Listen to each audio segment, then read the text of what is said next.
अज्ञान खंडन 450 पर्यंत ओव्या पाहून झालेले आहेत. प्रकरण 7 चालू आहे. 401 पासून पुढे सुरू करूया. गायीचे ओठ आधी साय असले खेरीज, मिळवण्याची युक्ती कैसी सुचावी शोधावी. गायीच्या ओटीत आधी दूधच नसेल तर ते दुधावरची साय मिळवणं याबाबतची युक्ती कशी काय शोधावी किंवा कशी काय सुचावी. थोडक्यात म्हणजे साय मिळवण्याआधी गायीच्या ओटीत दूध असणं गरजेचं आहे. येईल त्याचा संदर्भ पुढे येईल वेगवेगळ्या पद्धतीने.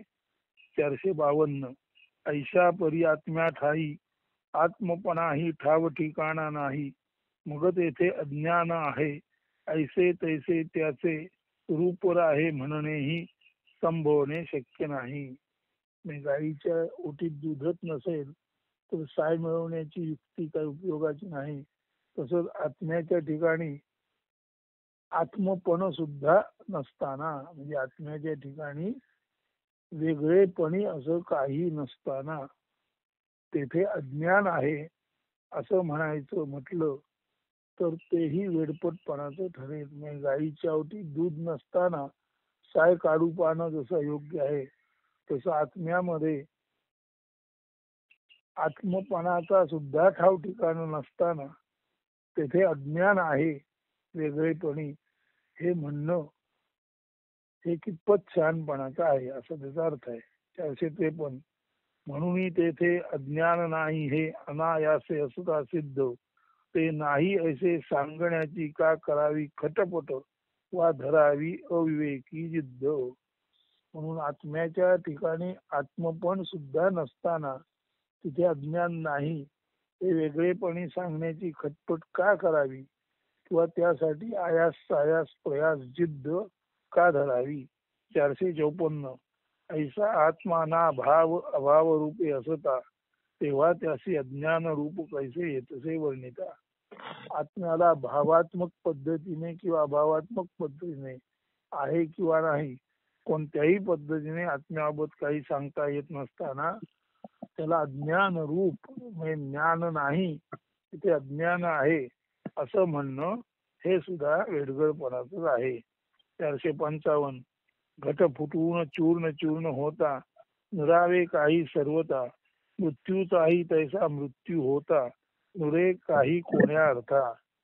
घट फुटला आणि त्याचं मातीमध्ये चूर्ण चूर्ण झालं तर घट म्हणून काही उरतच नाही, किंवा मृत्यूचा सुद्धा मृत्यू झाल्यानंतर मरण्यासाठी काही शिल्लकच राहत नाही. तसा आत्मा आहे याच्यामध्ये आत्मपण सुद्धा आहे किंवा नाही हे सांगता येत नाही असा हा आत्मा. म्हणजे जणू काही मातीचा घट फुटल्यानंतर माती खेरीज काही न उरावं किंवा मृत्यूचा मृत्यू झाल्यानंतर आता मरायला काही शिल्लक नसावं असाच हा आत्मा जो आत्मपणे काही नसतोच त्याच्याबाबत काय कसं बोलणार असा थोडक्यात अर्थ आहे. 456 झोपेलाची झोप आली, मूर्छा सोये मूर्छित झाली, अंधार अंधाऱ्या विहिरीत पडला, ऐसी सारी विपरीतता उद्भवली. झोपेला झोप आली, बेशुद्धी बेशुद्ध पडली, अंधार अंधाऱ्या विहिरीत कोसळला असं संपूर्ण विपरीत असण्यासारखं हे आहे. म्हणजे आत्म्याला जे आत्मपणत नाही त्याच्या बाबत काही बोलणं म्हणजे झोपेला झोप आली, मूर्छेला मूर्छा आली, अंधाऱ्या विहिरीत अंधार कोसळला असं वेडगळपणाचं बोलणं आहे. त्याच पद्धतीचं आत्म्याला आत्मपण नसताना तेथे ज्ञान किंवा अज्ञानाचं बोलणं म्हणजे वेडगळपणाचं आहे. 457 नसण्याचा भाव नासला, केळीचा पोकळ गर्भ मोडला, आकाशाचे वस्त्र सुटले तुटले, जगा वेगळा सारा देखावा. नसणे म्हणजे असण्याचा अभाव, म्हणून नसण्याचा भाव नासला. आता न असण्याचा भाव नासला म्हणजे झालं काय, नाहीच ते नासलं हे कसं काय शक्य आहे. म्हणून नसण्याचा भाव नष्ट झाला. केळीचा गाभा मोडला म्हणजे केळीचा गाभा सोलायला गेलं तर आत पोकळच आहे, मग केळीचा गाभा जो आतून पोकळ आहे तो मोडला, जे नाहीच आहे ते नष्ट झालं आणि आकाशाचं वस्त्र सुटलं. मग आता आकाशाला काही पांघरलेलंच नाही. तर आकाशाचं वस्त्र सुटलं, धोतर सुटलं, त्याची लुंगी फिटली, नसणे नाहीस झालं, केळीचा पोकळ गाभा मोडला, हे म्हणणं जसं वेडगळपणाचं आहे तसंच आत्म्याबाबत काही बोलणं शहाणपणाचं ठरत नाही. मेलेल्यासी विष दिले, मुक्याचे तोंड बांधले, न लिहिलेली अक्षरे पुसली, केवळ सारे वेडे सारे. मेलेल्याला विष दिलं, जो मुका आहे त्याचं तोंड मानलं आणि अक्षर लिहिलेली नसताना ती वाचली, असं जर कोणी म्हणेल तर हा केवळ वेडे चाळीपणा आहे, हा केवळ वेडगळपणा आहे. 459. अज्ञान आपुले अज्ञानी आयुष्य भोगले, अज्ञान आपुले अज्ञानी आयुष्य भोगते, हे विधान निरर्थ, सर्वत्र विशुद्ध सघन नांदे अनन्यत्वे, वस्तु मात्र हेची केवळ सार्थ. अज्ञान आपलं अज्ञानी आयुष्य भोगत हे म्हणणं निरर्थक आहे. सर्वत्र केवळ सघन आत्मतत्व नांदतं एवढं बोलणंच फक्त सार्थ आहे, म्हणजे अर्थपूर्ण आहे. 460. वंध्या कैसी प्रसूत व्हावी, भर्जित बी कैसे अंकुरावे, सूर्याने कैसा अंधार शोधावा, अशक्य ते कैसे शक्य व्हावे. वंध्येने कसं काय कुणाला जन्म द्यावा, भाजलेलं बी आहे ते पेरून कसं काय त्याच्यातून अंकुरण व्हावं किंवा त्याच्यातून वृक्ष निर्मिती व्हावी, सूर्याने स्वतःच अंधार शोधावा, यातलं काहीच शक्य होऊ शकत नाही. अशा अर्थाने वंध्येचं प्रसूत होणं, भाजलेल्या बीला अंकुर येणं आणि सूर्याने अंधार शोधणं हे केवळ अशक्य आणि अशक्यच आहे. 461. तैसा परिपूर्ण अखंड चोख चिद्घन आत्मा, त्या ठाई न सापडे कणभरही अज्ञान, अनात्मा कैसा गवसे, अनात्मा कैसा गवसे ठाई आत्मा. चिद्घन आत्म्याचे ठाई, चिद्घन आत्म्याचे ठिकाणी अचित जड अज्ञान अंधार किंचित ही अगदी शोधूनही शोधता येणार नाही. जे स्वयंपूर्ण आहे त्यात त्याचे पूर्णत्वाने असणे यथार्थ आहे. जे स्वयंपूर्ण आहे त्याचं त्याच्यामध्ये पूर्णत्वाने असणं यथार्थ आहे. त्याखेरीज अन्य तेथे काही असूच शकत नाही. म्हणून तैसा परिपूर्ण अखंड चोख चिद्घन आत्मा, त्या ठाई न सापडे कणभरही अज्ञान, अनात्मा तैसा गवसे ठाई आत्मा. आत्म्याच्या ठिकाणी अनात्मा, ज्ञानाच्या ठिकाणी अज्ञान गावणार तरी कसं. 462. काय मिळविण्यासाठी दूध सारखे ढवळत राहिले, तर ती येई का हाता, ती नष्ट होई विरघळे. साय मिळवण्यासाठी जर सारखं दूध ढवळत ढवळत ढवळत राहिलं तर साय म्हणून ती अखंडपणे कधी हाताला येईल का ती विरघळून जाईल. तसंच आत्मा त्याच्या ठाई परिपूर्ण असताना त्याच्याबाबत कितीही तर्क वितर्क केले, कितीही चिंतन केलं, कितीही ज्याला आपण म्हणतो माथेफोड केली तरी काहीच हाती येणार नाही.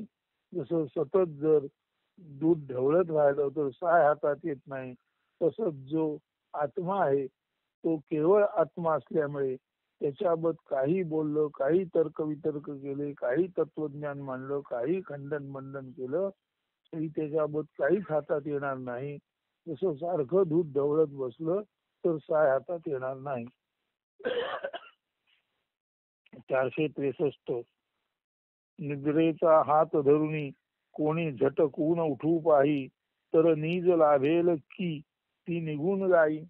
निद्रेचा हात धरून जर कोण उठू लागला, म्हणजे झोपेचा हात धरून जर कोण म्हणेल मी आता जागा होतो, तर झोप जाईल का झोप येईल, तर अर्थातच झोपच येईल पुढे.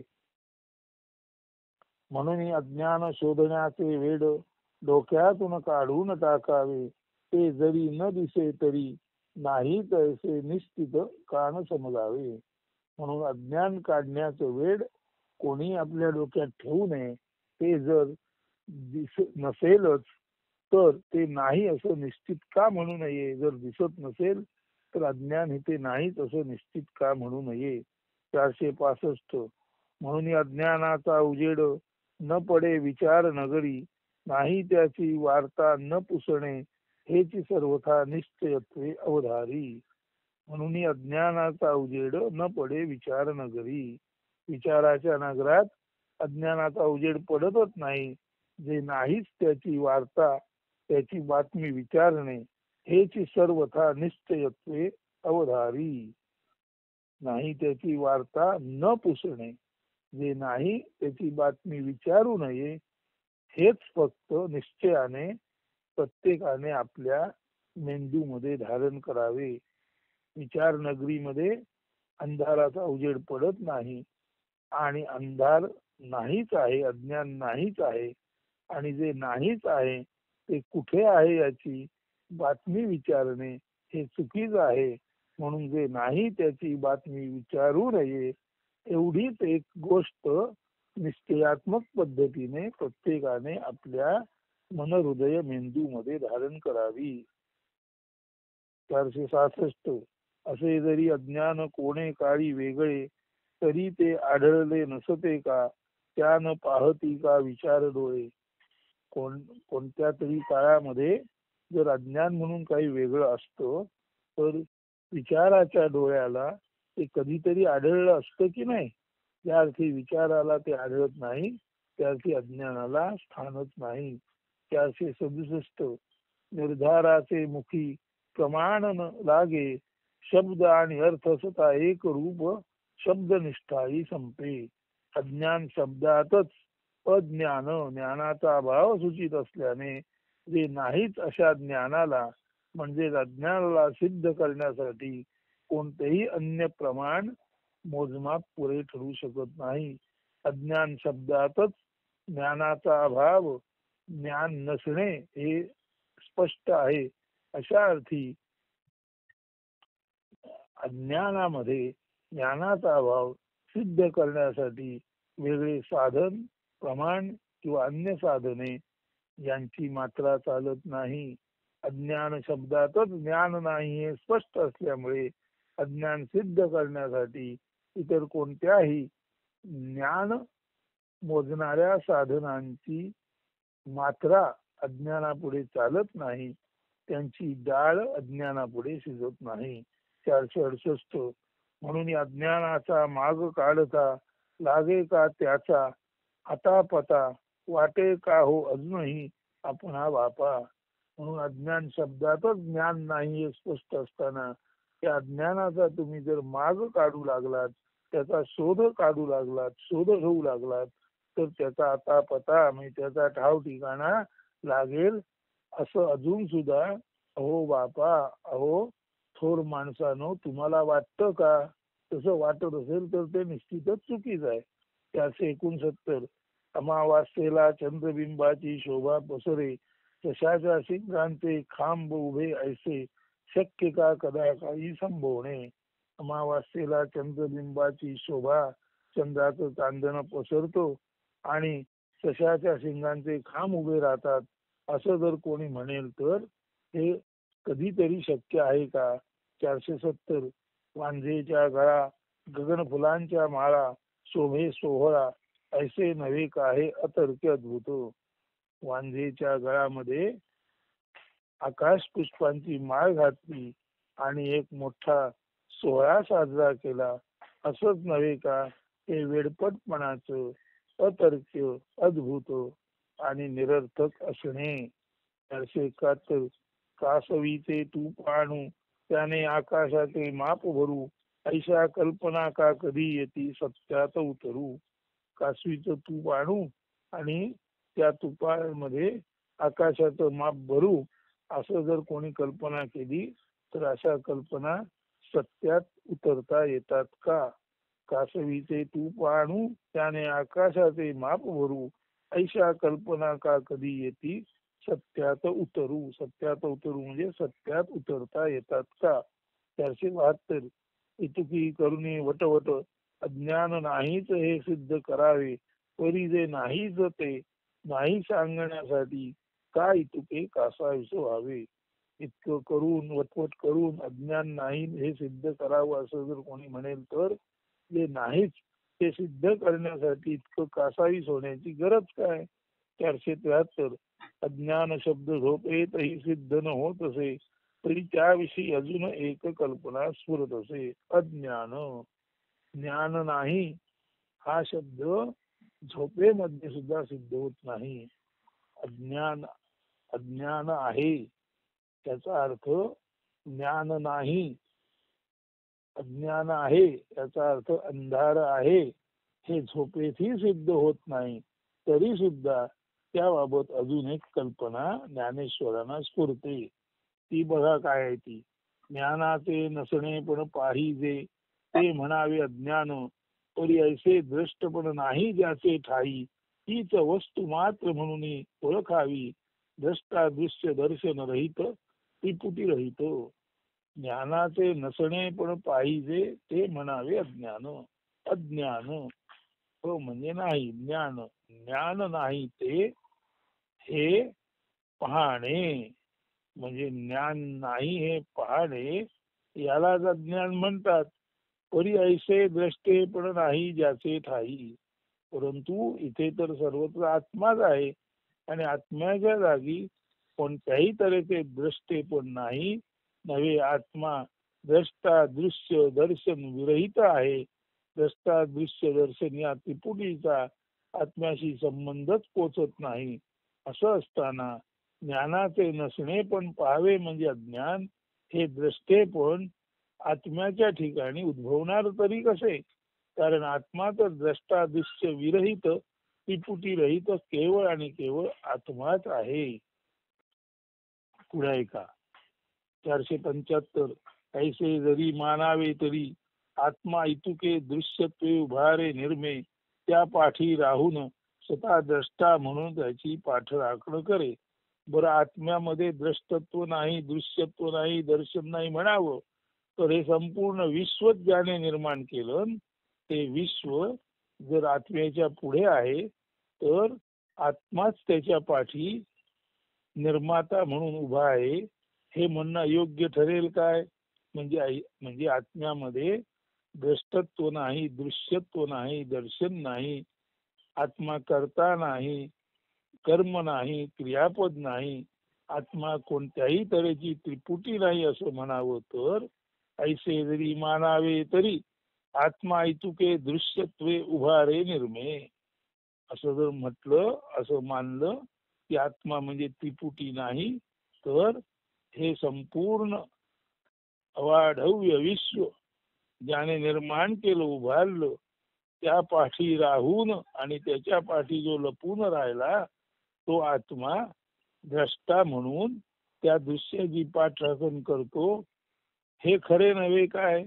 म्हणजे एका बाजूला आत्म्यामध्ये कोणत्याही तऱ्हेची त्रिपुटी नाही द्रष्टा दृश्यत्व दर्शन नाही कर्ता क्रियापद कर्म नाही ज्ञान ज्ञेय आणि ज्ञाता असंही आत्मा नाही. मग असं असून सुद्धा हे जे जगडव्याळ असं विश्व निर्माण केलं आहे त्याच्या पाठी जो आत्मा लपलेला आहे तो आत्मा त्या जगडव्याळ विश्वाचा त्या महाप्रचंड दृश्याचा निर्माता नाही असं कसं म्हणता येईल. म्हणजे एकीकडे आत्मा काही करत नाही म्हणायचं पण त्याच वेळी हे संपूर्ण विश्व त्याच्या पाठी आत्मा उभा आहे ही जर खात्री असेल तर त्या विश्वाचा निर्माता आत्मा नाही असं कसं म्हणता येईल. असा हा दुहेरी पेच आहे. आत्मा त्रिपुटी रहित आहे म्हणावे तर विश्व त्याने निर्माण केले. जर आत्मा विश्व निर्माण करतो म्हणावा तर तो कर्ता क्रियापद कर्म या त्रिपुटीत बसत नाही. मग याचा हिशोब याचा ताळमेळ लागावा तरी कसा. 476 वस्तुता आत्मत्व असता अति कठीण भाव नसताही भावा भाव विश्व उभारे हेही न दिसे का अज्ञान म्हणून. वस्तुता केवळ आत्माच असता आणि आत्मा हा अति कठीण भाव म्हणजे आत्मा हा अभेद्य असता, आत्म्यामध्ये कोणत्याही तऱ्हेची फट नसता, आत्म्यामध्ये कुठल्याही तऱ्हेचा कल म्हणजे तुकडा नसता, आत्मा पूर्णपणे अचल अभळ अढळ असता.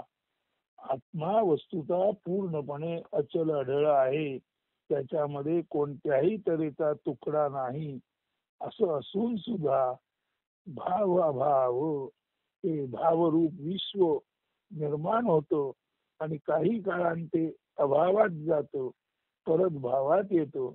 म्हणजे आत्मा निष्कल अखंड तुकडा नसलेला अभेद्य परिपूर्ण एकम एव द्वितीयम नास्ती असा असताना हा अद्वय आत्मा हे विश्व निर्माण करतो. हे म्हणणं सुद्धा चुकीचं आहे. बरं न म्हणावं तर विश्व निर्माण होतं आणि जातं, भावरूप विश्व येतं आणि त्याच विश्वाचा अभाव होतो, हेही आपल्याला दिसतं. तर आता याबाबत नेमकं काय म्हणायचं? हे भावाभाव विश्व अज्ञान म्हणून आत्माच निर्माण करतो असं म्हणताही येत नाही आणि म्हटल्याखेरीज पर्याय सुद्धा राहत नाही. 477 दिसत नसले तरी अज्ञान आहे हे असत्य नाही, दृश्य सिद्ध ना करी का अनुमान प्रमाणे अज्ञाना. दिसत नसलं तरी अज्ञान हे असत्य म्हणता येत नाही, दृश्य सिद्ध ना करी का अनुमान प्रमाणे अज्ञाना. अनुमानाचं प्रमाण वापरून हे जगदाचं भासरूप दृश्य अज्ञान म्हणून सिद्ध होत नाही का? दृश्य म्हणजे जगदाभास, हा जगदाचा आभास अनुमान हे साधन वापरून. आता आभास का? कारण जग येतं आणि जातं, जग शाश्वत नसतं, म्हणून येणारं जाणारं जग अशाश्वत जग हा जो जगदाभास आहे तोच अनुमान प्रमाण वापरून त्यालाच अनुमान प्रमाणाने आपण नाही का म्हणू शकत की हा जो जगदाभास आहे हे जे येणारं जाणारं असं अशाश्वत जग आहे ते म्हणजेच अज्ञान, आणि जे आत्म्याद्वारे निर्मिलं जातं असं आपण अनुमानाने म्हणू शकत नाही का? येणारं जाणारं शाश्वत जग जगदाचा आभास आत्मा निर्माण करतो हे जगाकडे पाहून आपण अनुमान पद्धतीने म्हणू शकत नाही का? म्हणून दिसत नसले तरी अज्ञान आहे हे असत्य नाही, दृश्य सिद्ध ना करी का अनुमान प्रमाणे अज्ञाना. जगदाचं दृश्य अनुमानाचे प्रमाण वापरून अज्ञानाला आत्म्याने निर्माण केले हे सिद्ध करीत नाही का? ओवी 478. चंद्र एक असता दिसे जरी दोन ठाई, तरी डोळ्यात तिमिर रोग झाला मानणे क्रमप्राप्तची राही. चंद्र एक असून सुद्धा अज्ञान योगाने, अंधार योगाने जर तो आपल्याला दोन ठिकाणी दिसला तर डोळ्याला तिमिर रोग झाला हे म्हणणे क्रमप्राप्तच आहे. 479. झाडे भूमी वेगळी दिसती, ती पाणी कोठून घेती समजेना, तरी अपूर्व शोभेने विलसती, म्हणजे मुळाद्वारे जीवन रसती घेती, हे स्वीकारणे आलेच की. तैसेची विश्व दृश्य दिसे म्हणावे, तैसेची विश्व दृश्य दिसे म्हणावे म्हणजे अज्ञान स्वीकृती अपरिहार्य राहीच की. ज्या अर्थी झाडं भूमीवर वेगवेगळी दिसतात त्या अर्थी ती कोठून ना कोठून पाणी घेतात हे निश्चित. ती कोठून पाणी घेतात हे समजलं नाही तरी अपूर्व शोभेने जमिनीवर विलसणारी अनेकानेक झाडे, ती झाडे आपल्या मुळाद्वारे जीवन घेतात हे स्वीकारणे क्रमप्राप्तच आहे. तैसेच विश्वदृश्य दिसे म्हणजे तर जमिनीवरची झाडं दिसावीत तसं हे विश्वाचं दृश्य दिसतं म्हणजे हे दृश्य जो आभास आहे, अज्ञान आहे, त्या दृश्याला, आभासाला, अज्ञानाला स्वीकृती देणं हे क्रमप्राप्तच आहे. अज्ञान नाही म्हणणं हे अशक्यच आहे. पुढे ऐका. जागे होता झोप पळे, परी झोपेत झोपना ओळखे, तरीही स्वप्न पडता झोपेची, ही झोप ऐसी ओळख पटेची ना. जाग झाल्यानंतर झोप पळते, पण तू झोपेत असताना झोपेला ओळखता येत नाही. तरीही स्वप्न पडतात, तरी सुद्धा स्वप्न पडतं, तेव्हा झोपेला झोप म्हणून ओळखलं जातच ना. झोप हेची अज्ञान झोपेत ना कळू शके. झोप हेच अज्ञान आहे, आणि अज्ञान जोपर्यंत अज्ञान म्हणून आहे तोपर्यंत ते स्वतःला जाणू शकत नाही. तरी जाग येता झोप अज्ञान रूपे न होई का स्वयं स्पष्ट. झोप हे अज्ञान आहे, आणि जोपर्यंत झोप झोपलेली आहे तोपर्यंत झोप झोपेला अज्ञान म्हणून ओळखू शकत नाही. जेव्हा झोप जाते आणि जागृती येते, तेव्हा जागृत असण्या अगोदर असलेली झोप हे अज्ञान होतं, हे मात्र स्वयंस्पष्टतेने समजतं. म्हणून शुद्ध आत्मवस्तू ठाई विश्व प्रपंच वृक्ष विस्तारला, हा नसे का ज्ञान पुरावा. म्हणून शुद्ध आत्मवस्तूच्या ठाई ज्या अर्थी विश्व प्रपंच वृक्ष विस्तारला, ज्या अर्थी जागलेला माणूस झोपला आणि स्वप्नाचा विस्तार त्याच्या पुढे आला, त्या अर्थी झोपेत दिसणारा स्वप्न विस्तार हा जागे झाल्यानंतर स्वप्नाचं जग आणि अर्थातच स्वप्न हे पूर्ण अज्ञान आहे, हे जसं जागे झाल्यानंतर कळतं. झोपेतून जाग आल्यानंतर झोपेतून जाग आल्यानंतर तत्पूर्वी झोपेत दिसणार स्वप्न आणि स्वप्न विश्व हे खोटं आहे कळतं. हे जसं ज्ञान आहे, तसंच हा विश्व प्रपंच वृक्ष जिथे निर्मिला गेला ते दुसरं दिसतं काही नसून जणू काही आत्मा झोपेत असताना त्याला पडलेले ते स्वप्न, अज्ञान स्वप्न म्हणजेच ते विश्व असे समजणे हे अधिक तर्क आधारे संयुक्तिक ठरेल. 483. या परते कैसे ये म्हणता, ज्ञानाने अज्ञान प्रसविले, दिवस प्रकटवे त्या अंधार कसे म्हणावे, तैसेच नव्हे का वस्तू ठाईचे विश्व प्रसविणे. जागा माणूस झोपला म्हणून तो अज्ञानात गेला म्हणून त्याच अज्ञानात स्वप्नरूपी सृष्टीचं अज्ञान विस्तारलं, तो जागा झाला. तेव्हा जागा झाला म्हणजे झोप गेली म्हणजे अज्ञान गेलं, आणि स्वप्नवृष्टी गेली जी अज्ञानाची निर्मिती आहे. तसंच आत्मा जणू काही झोपला आणि त्याच्या स्वप्नात हे विश्व निर्माण झालं, हे आपल्याला कसं कळू शकतं.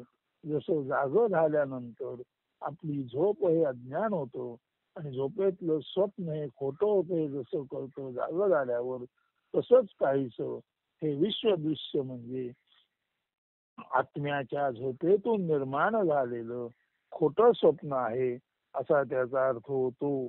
या परते कैसे ये म्हणता, ज्ञानाने अज्ञान प्रसविले. असं जर नसेल तर ज्ञानाने अज्ञानाला जन्म घातला असं कसं म्हणता येईल. आंब्याची गोळ घालून आंबाच येणार, ज्ञानाचं बीज ज्ञानच प्रसवणार. मग ज्ञानाचं बीज जर अज्ञान प्रसवत असेल तर त्याबाबत असा तर्क मांडणे योग्य नाही का, की माणूस झोपला, अज्ञानात गेला आणि त्या अज्ञान रूपी झोपेत त्याला स्वप्न दृश्य दिसलं, तेही अज्ञान दृश्य आहे. तो जागा झाला, झोप गेली, अज्ञान गेलं, अज्ञानी स्वप्न दृश्य गेलं. तसंच आत्मा ज्ञानी असताना तो अज्ञान प्रसवणार नाही, परंतु या अर्थी हे अशाश्वत जग प्रसवलेलं दिसतं, त्या अर्थी ते झोपेतल्या माणसाला जसं स्वप्न दिसावं तसं आपल्या ठाई शांत निवांत असलेल्या आत्म्याला स्वप्न दृश्य म्हणून हे विश्व प्रसवलं असं म्हणता येईल. अन्यथा ज्ञान कधीच अज्ञानाला प्रसवणार नाही. भोपळ्याची बी कधीच आंबा निर्माण करणार नाही.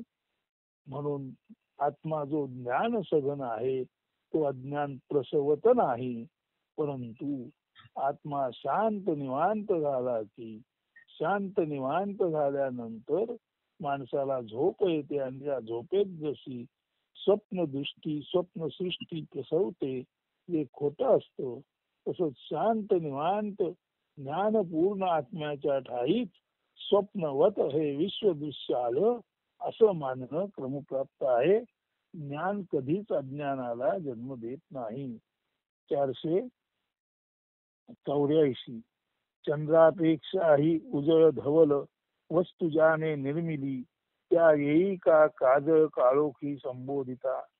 चंद्रापेक्षा सुद्धा उजळ आणि धवल हे वस्तू जगत हे विश्व ज्याने निर्माण केलं अशा त्या मूळ वस्तूला आत्म्याला काजळ काळोखी म्हणजे अज्ञान म्हणून संबोधता येणे शक्य आहे का? आगीचे कार्य जर पाणी करू शके तर या कार्य अज्ञान प्रवाह हे मानता. जे आग करते ते कार्य जर पाण्याने केलं तर निश्चित आगीच्या कार्याला अज्ञान म्हणता येईल. आत्मा हे जे सर्व निर्माण करतो ते दुसरं कोणी निर्माण केलं तर आत्म्याला अज्ञान म्हणता येईल. अमावास्या जरी देई मिळवून पूर्ण कला संयुक्त चंद्र तरीच ज्ञानाये अज्ञान नामे संबोधिता. जर अमावास्येनेच 16 कलेने परिपूर्ण असा पौर्णिमेचा चंद्र निर्माण केला तर अशा वेळी मात्र ज्ञानाला अज्ञान म्हणता येईल, आत्म्याला अज्ञान म्हणता येईल. 487 विषाला फुटे पाना तव होई का अमृत लाभ नव्हे पाना फुटताच जे लाभे ते विषची उरे विष अमृत संबंध असण्याची नाही. विषाला पाना फुटला म्हणून काय थोडेच त्यातून अमृत मिळणार? विषाला पाना फुटला तरी त्याच्यातून विषच वाहणार. याचं कारण विषामृताचा कधी संबंध आलेलाच नाही. अशा अर्थी आत्मा जो ज्ञान सघन आहे त्याचा अज्ञानाशी अंधाराशी संबंध नाहीच नाही. 488 पैसा ज्याचा व्यवहार समोर प्रकटवे महामूर प्रकटे नासे येई जाई वरचे वर कैसे म्हणावे त्या ज्ञान पुर. तसा या वस्तूचा व्यवहार आहे. महामूर अति प्रचंड विश्व याने निर्माण केलं आणि ते येत जात असलं तरी सुद्धा त्या महामूर विश्वाला अज्ञानाचा पूर म्हणणं योग्य नाही. ते केवळ एक आत्म्याचं स्वप्न म्हणून दुर्लक्षण्याजोग आहे. 889 आत्मा वस्तुरूपे पूर निर्मी जो त्या ज्ञान म्हणावे तर मग आत्मा ज्ञानरूप म्हणता काय त्या ज्ञानाचे स्वरूप असावे. आत्मा वस्तुरूपे आत्मा वस्तू म्हणून किंवा विश्व म्हणून जो महापूर महानिर्मिती करतो त्याला जर अज्ञान म्हटलं तर आत्मा ज्ञान म्हणून नेमकं काय निर्माण करतो? तो आत्म्याचं ज्ञानाचं स्वरूप असतं तरी काय? आता शेवटची ओळी 490 वस्तू काहीही होत नाही अविकारे जरी होती काही बदल तरी जी त्या जाणत नाही नाये तिजशी काही प्रमाण देता त्यासाठी शून्याचीच आण द्यावी घ्यावी लागे परी तैसेही नव्हे म्हणून अंती वेद नेती नेती म्हणती. खर तर वस्तू आत्मा काही होत नाही, तो केवळ आणि केवळ अविकारीच असतो. तरी सुद्धा त्याचे नकळत जर काही बदल होत असतील तर ते बदल अज्ञानामुळे झाले असं प्रमाण देता येत नाही. कारण वस्तू मुळातच जशीच्या तशी असताना जर काही विकार उद्भवलेले दिसले तर ते विकार ज्याला दिसतात त्याच्या दृष्टीचा तो विकार असेल, त्याचा ज्ञानाचा तो विकार असेल. वस्तू काही निर्माण करत नाही आणि वस्तू काही निर्माण करत नाही याला कोणतेच प्रमाण देता येत नाही. केवळ त्याला शून्याचंच प्रमाण देता येतं. परितैसेही नव्हे. वस्तूला शून्य सुद्धा म्हणता येत नाही, वस्तूला पूर्णही म्हणता येत नाही, त्याच्याबाबत काही म्हणणं संभवतच नाही. म्हणून अंती वेद नेती नेती म्हणती. म्हणून या सच्चिदानंद घन आत्माला शेवट वेद नेती नेती म्हणतात. 490 पर्यंत होया आपल्या लिहून वाचूनात पूर्ण आल्या. पुढील भाग उद्याच्या अंकात. तोपर्यंत सर्वांना शुभ दिन. धन्यवाद. अस्तु. आता आपलं जवळजवळ 490 याचा अर्थ 61% आणि 61% लिखाण वाचन निरूपण पूर्ण झालेलं आहे. फार लवकरच अमृत अनुभव त्याच्या परमसिद्धीस जाईल. ज्ञानेश्वर निवृत्तींच्या कृपेने अशी आशा बाळगतो आणि आज येथेच थांबतो. अस्तु. धन्यवाद. शुभ दिन.